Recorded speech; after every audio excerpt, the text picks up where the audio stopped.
I woke up in a blinding white void. The first sound I heard was the steady beep beep of a machine nearby. The air smelled of antiseptic, cold and sterile. My body felt heavy as stone, and my head throbbed as if someone had struck it with a hammer. I tried to sit up, but only my trembling hand moved slightly. Then, a terrifying thought crashed into me.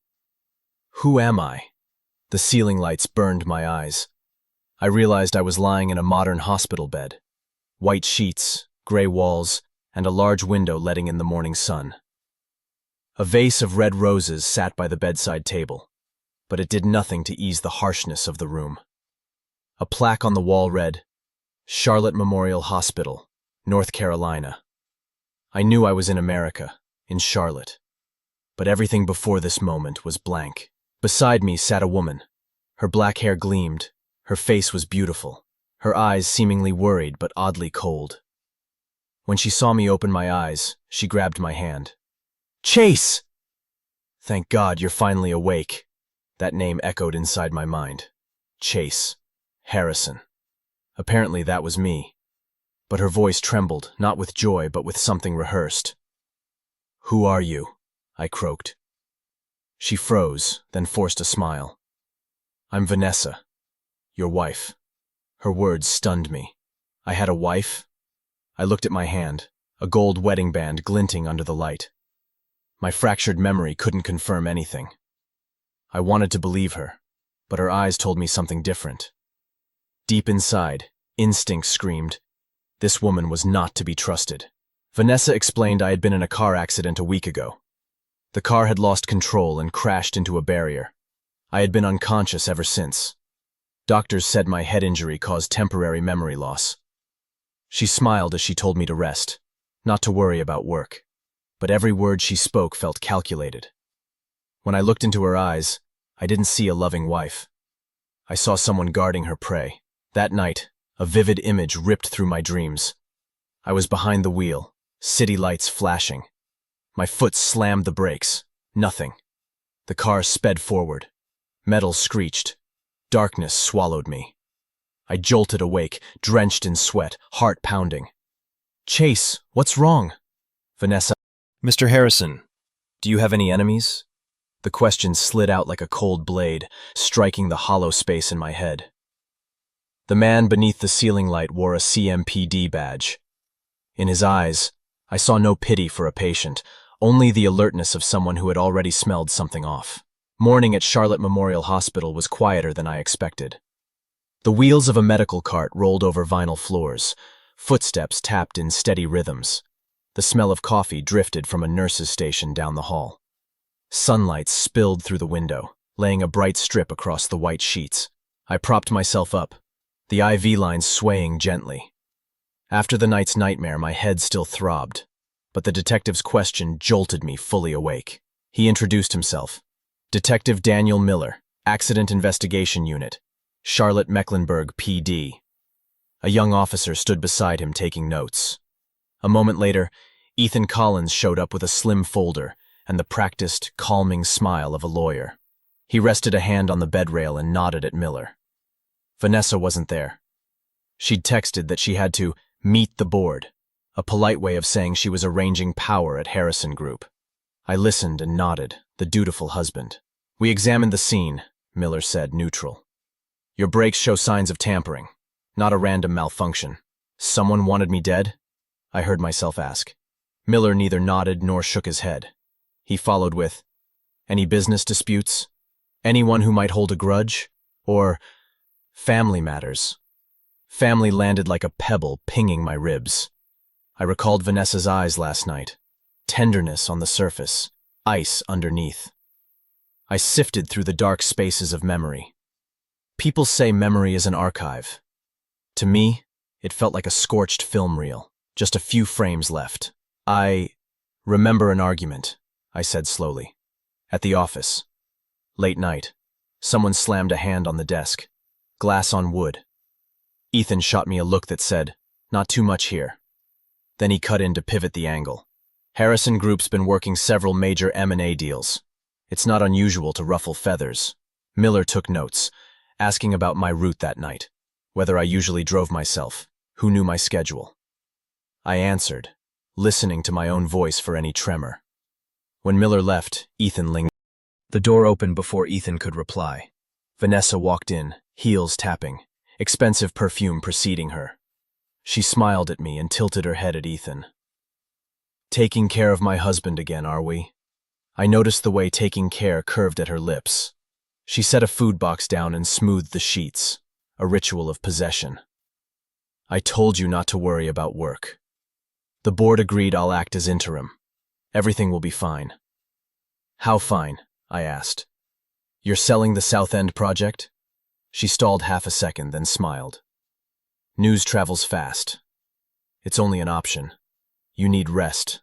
Stop reading the finance pages." Ethan rose. "I have a meeting. Chase, I'll be back." "Do," Vanessa said, still smiling, eyes not smiling. The door closed. She slid closer. "What did you tell the police?" "The brakes." Her face changed for a blink, then reset. "Accidents happen. Don't let them plant doubt in your head." "And the will," I said, holding her gaze. "I remember signing something." This time she didn't hide it. A thin pulse in her neck twitched. "You're paranoid from pain meds. Rest." My voice surprised me with its calm. "What are you afraid of, Vanessa?" Silence stretched like a tightened string. Then she blinked, gathered the paper cup as if none of this had been said. "I'll be back this afternoon. Don't speak to the press or anyone not on the list I gave the nurse." "What about Ethan?" "He's a lawyer, not a doctor," she said, placing her hand lightly where my pulse beat under the skin. "Don't let people confuse you. You have me." She left a blade-sharp trail of perfume behind. I stared at the ceiling. White tiles rearranged into a matrix of questions. Brakes. I-277. Law office. Will. Knots along an invisible cord tugging towards somewhere I couldn't see. By late afternoon, when the sunlight slid off the bed, I asked for a notebook and pen. I drew a diagram. Me in the center. Branches to Vanessa. Ethan. Miller. Harrison Group. South End Project. I-277. Brakes. In the corner, a name surfaced from the silt of my mind. Emily. Just a name. No face. That night I woke to the dark silence of my hospital room. The faint glow of the monitor washed Vanessa's face in blue. She wasn't asleep. She held her phone close, whispering like someone bargaining with the devil. But the words rang clear. "Just a little longer. Everything will be done soon." The hospital room at night was suffocatingly still. In the hallway, only the weak yellow lights flickered, and the distant click of nurses' heels echoed. I lay still, breathing evenly like a man asleep, but my heart pounded. Vanessa's voice carried urgency, as though she were arranging something forbidden. Vanessa Reed, the supposed wife, now showing her second mask, a schemer, not a savior. The mysterious man, still faceless, but Vanessa's whispers hinted at his involvement. Old friend. The next morning, he sent me a photo of Vanessa at an uptown bar with another man. Fragments of her words pierced me. "Don't worry. He's weak. Just a matter of time." Ice surged through my veins. My wife, if she truly was waiting for me to die. At dawn, I feigned ignorance. Vanessa smiled sweetly, spooned broth into my mouth, fussed over me. I smiled back, but inside I decided I had to uncover the truth. A young nurse I trusted helped me slip through Vanessa's phone when she left for meetings. The call history glowed with strange numbers, many placed around midnight. One number traced back to Charlotte. By noon, a message lit my own phone. Mark Jensen, an old friend, sent me a photo. Vanessa in a red dress, close beside a gray-haired man at a sleek uptown bar. Caption: "Be careful. I saw this last week." That afternoon I asked flatly, "Who were you talking to last night?" She froze a heartbeat, then smirked. "Business partner. I'm keeping Harrison Group steady while you lie here." I handed her the photo. Her eyes widened, then narrowed like a blade. You're listening to gossip now, Chase? That's a client. Stop imagining things.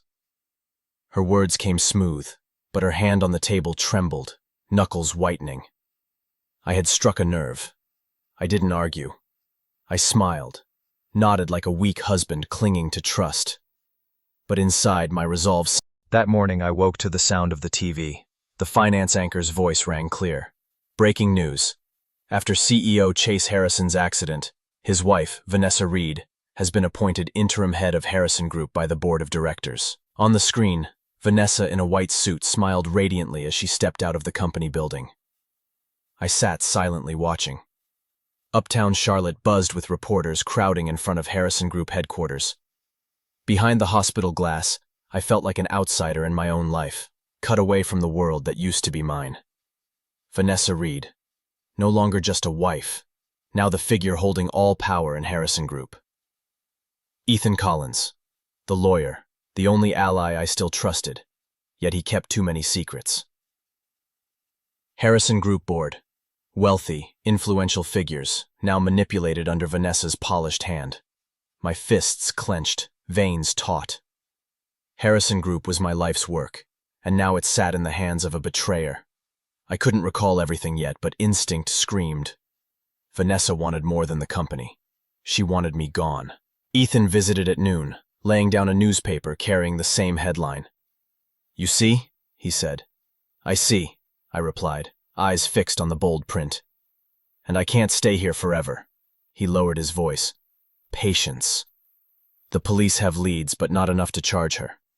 Meanwhile, Vanessa is pushing to sell South End and River District projects. Big moves. I thought of the years building the company from nothing. The idea of it being stripped made my blood boil. Can we stop her? Ethan's eyes locked on mine. Yes. You already planned for this. I frowned. Planned what? He hesitated, then spoke slowly. Before the accident, you signed a document in my office. Do you remember? The memory flickered. Warm lights, a wooden desk, the heavy pen in my hand. My heartbeat surged. The will. Ethan nodded. I can't reveal the contents except under the law.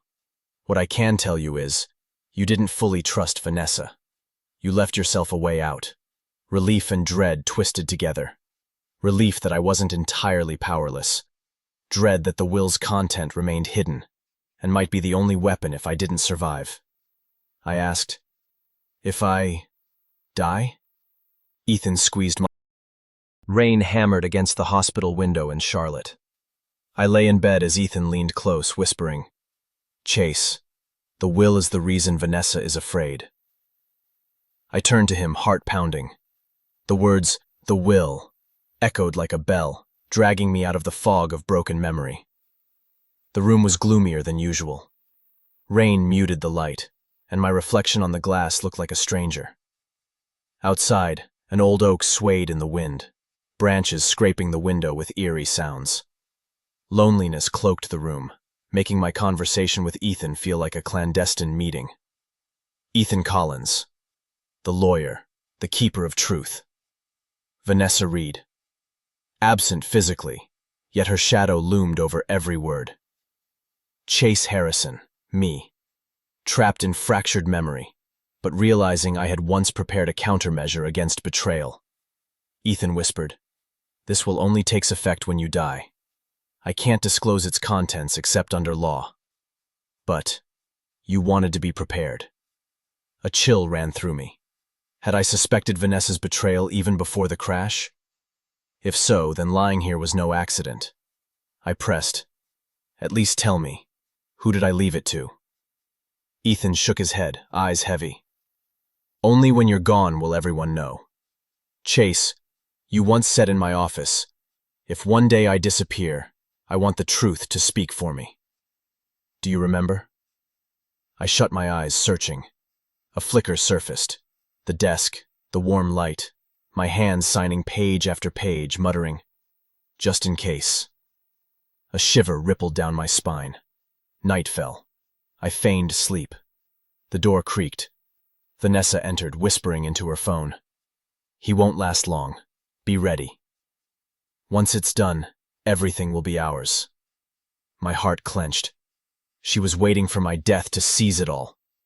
When she hung up, she leaned over me, voice sugar-coated but lethal. Once you're gone, everything will be perfect. I kept my breathing steady, pretending to be asleep. Inside, clarity struck. Vanessa was the mastermind, and the will was the sword hovering above her. Fear gave way to resolve. I will not die. Not the way she wants. When she left, I opened my eyes, staring at the ceiling. Rain drummed like...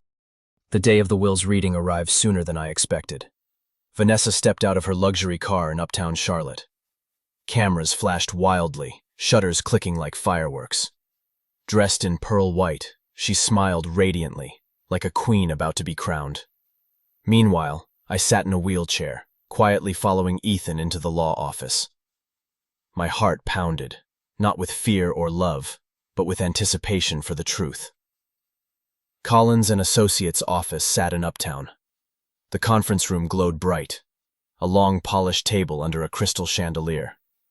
Every seat filled. The board of Harrison Group, a few family members, reporters buzzing outside the doors. Vanessa's perfume mingled with the smell of fresh paper and strong coffee, thickening the air. I sat in the corner, eyes fixed on the folder Ethan placed before him. Vanessa Reed, radiant, certain victory was hers. Ethan Collins, the loyal lawyer holding the final secret. Harrison Group Board, waiting to see who would inherit power. Chase Harrison, me. Alive but sidelined, a shadow of my former self. Vanessa sat at the head, arms folded gracefully, casting me a look half pity, half triumph. My love, she said softly, just listen. Everything will fall into place. I said nothing. I wanted her to hear the truth herself. Ethan rose, voice steady. By law, today we will read the last will and testament signed by Mr. Chase Harrison prior to his accident. Silence fell. Only the rustle of paper echoed as he opened the folder. I saw Vanessa's hand tighten, nails biting into the table. Clause by clause, Ethan read. Shares, assets, properties. Each word stripped another layer of Vanessa's mask. Then, Ethan's voice rang, sharp and clear. And in the final clause, all remaining assets are to be left to Emily Carter. The room erupted.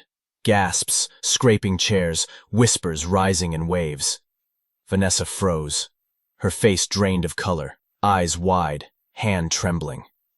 My heart raced, but relief welled inside. Memory surged back.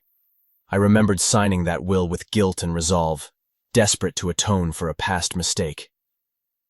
Vanessa shot to her feet, shouting, "This is a lie! Chase would never betray me like this." All eyes to "You dare betray me, Chase?" Vanessa's scream cracked through the room, louder than the pounding fists of the board. All eyes swung to me, waiting for my reply. I said nothing. My silence spoke louder than any accusation. The conference room at Collins and Associates had become an arena. Cameras whirred, recording every twitch. Outside the hall, reporters jostled, their shouts muffled. The air felt thick, ready to explode at a spark. Vanessa Reed, unraveling, screaming to hold on to power. Emily Carter, calm, cold, the woman named in the will. Detective Miller, entered with a thick file bringing undeniable truth. Chase Harrison, me, quietly facing the final piece of memory and reality aligning. Vanessa lunged, snatching the folder from Ethan's hands. "Forgery! I'll sue you!" Ethan's voice was even. It was notarized, with full witness signatures. Impossible to fake. Emily finally spoke, voice steady. "You don't believe it? Then listen to more truth." The doors burst again. Detective Miller strode in, file in hand. He nodded to me, then addressed the board. "Our investigation shows the brakes were cut. Deliberately." Vanessa paled, stepping back. Miller continued. We also recovered text messages from Mrs. Vanessa Reed to one Richard Hale, discussing clearing the path and ensuring Chase never returns to the company. The room erupted. Board members murmured in shock. Vanessa screamed, "Lies!" I did it for the company. Chase knows. I rose slowly from the wheelchair, legs trembling but steady. I know, Vanessa. I know everything. And I remember. You were the one who wanted me gone. The room froze. Vanessa's face crumbled in disbelief. Miller gestured. 2 officers entered, snapping cuffs on Vanessa. She thrashed, shrieking, "You'll regret this, Chase! Everything will collapse with you." I watched silently. Hatred no longer burned. Only a cold emptiness remained. Emily stepped forward, facing me. Her eyes shimmered, but her voice was firm.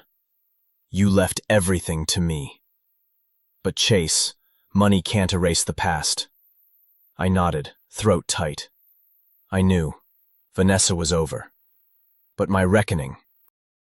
That morning I sat on a wooden chair outside a small house in Asheville. No board meetings, no flashing cameras, no looming shadow of Harrison Group. Just me.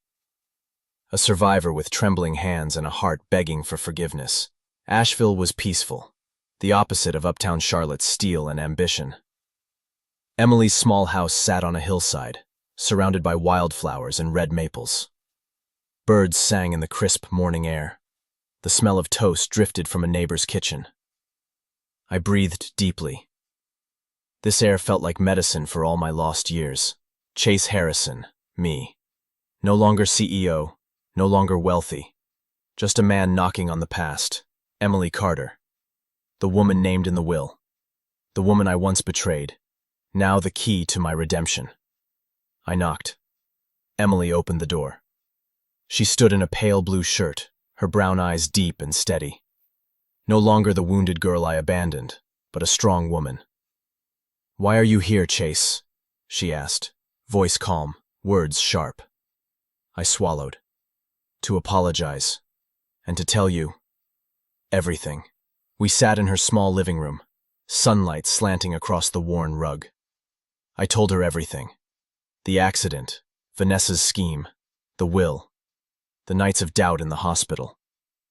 I confessed I had left everything to her, not to buy her back, but to make amends. "I know money can't undo the past," I said, staring at the floor. "But it's the only way I had to prove I regret what I did." Emily was silent for a long time. Then her eyes glistened, but her voice stayed firm. "Chase, forgiveness doesn't mean return. You chose to leave me for status. Those scars don't vanish because you lost everything. I'll accept the inheritance, not because I need it, but because it proves justice still stands. But you need to learn to live not for penance, but to be a better man." Her words cut, but they were the truth I needed. I nodded, tears spilling unchecked. "I understand," I whispered. "I don't expect full forgiveness. I just want to live the rest of my life not as a CEO, but as a man who values truth." As I left Emily's house, I stood on the small road, morning wind brushing my face. The Asheville sky was clear, sunlight piercing